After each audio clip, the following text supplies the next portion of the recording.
मिथिला में प्रसिद्ध है, लेकिन ककरा बीच नॉनेज हो जाएगी बीच ओकरा कहल जहां बड़ छिनाई छी तो ओ कहल बोला जा पटना के यारे मुजफ्फरपुर के जी छपरा के रउआ दरभंगा के छी मतलब है ओ दुल्हा के मैच छथिन जे एहन सुंदर दुल्हा के जन्म देले।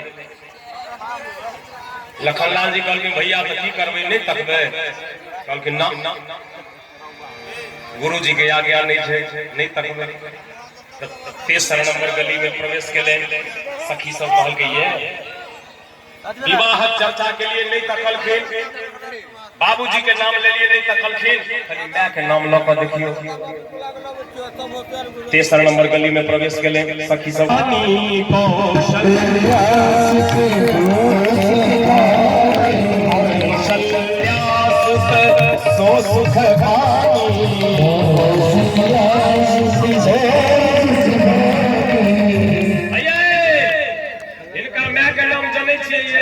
वाले कहल के हाँ ये जाने छे की नाम छे कहल के कौशल्या।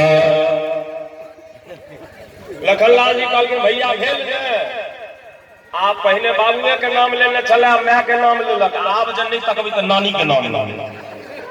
राम जी कहल के